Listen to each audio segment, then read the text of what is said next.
Leaving your pets in hot cars come with many risks, even death possibly.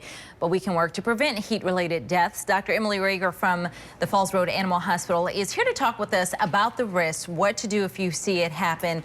Good morning to you, first of all. Good morning. I would imagine that the risks for pets are similar to what you see in adults. You don't want to, in people, you don't want to leave your pets in a burning hot car in the summer. Ever. There is never an okay time to leave your dog in the car. Do you all see a lot of pets coming through the hospital related? We don't see a lot anymore, thank goodness. Good. It's become much more, awareness is much better, and people realize that it literally takes 5 minutes for a car to go from 65 degrees to 110 degrees. When there's direct sunlight on the windows, all the windows are closed, even cracking the windows, guys, doesn't make a big difference.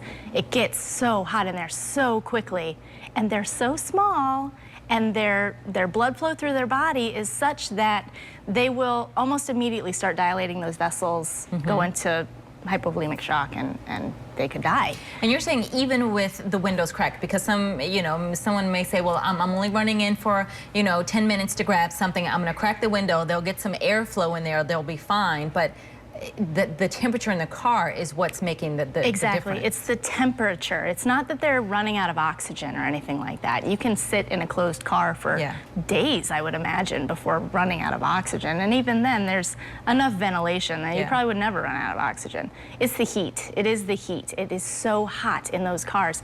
And for an adult human, it gets to 90 degrees in a car and you're like, wow, this is hot. Let's roll the windows down and start the car and all that. But for a small dog, somebody like Chloe, who's so tiny, to be sitting in that car and not have any kind of release or outlet for even 5 minutes, it's almost certain death. What begins to happen for them? What will be the signs that something is wrong with this with the dog because they've been in the car for too long? So generally at the beginning they start to pant. They're trying to regulate their body temperature. Quickly, their blood vessels will dilate and their heart rate will start to slow, and they will collapse. And before too long, again, I would say 5 minutes or less, they are having trouble breathing, they're not circulating their blood appropriately, and they're going into shock. Look at this little face. You would hate to have that happen. I know. It's a terrifying idea to me. If you come across a car and you see, you see a pet in distress and you're able to get the pet out, how did you all then begin to treat them and care for them to re-stabilize them? So in the beginning, getting their body temperature down is very important, and that generally involves placing an IV catheter so that we can start IV fluids flowing. We can also help to regulate their blood pressure that way and improve circulation through their body. Okay, let me ask you this. You're saying to do the IV catheter.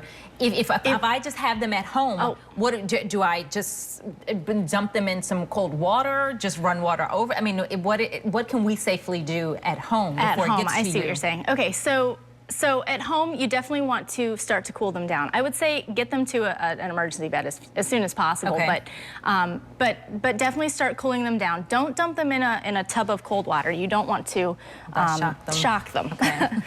But definitely, lie them down, get some air on them.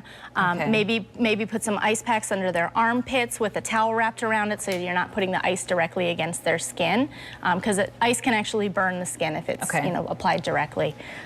And just, try to keep them awake, talk to them, and get them to a bed, All right, well, we're going to get you to stick around and answer some questions for us. And I just want to mention, by the way, Chloe has owners here, proud owners that are watching. She's not up for adoption. We can't give her away, so she's taken. You can put the phone down, folks. All right, we'll be back with Dr. Rager in just a little bit. But straight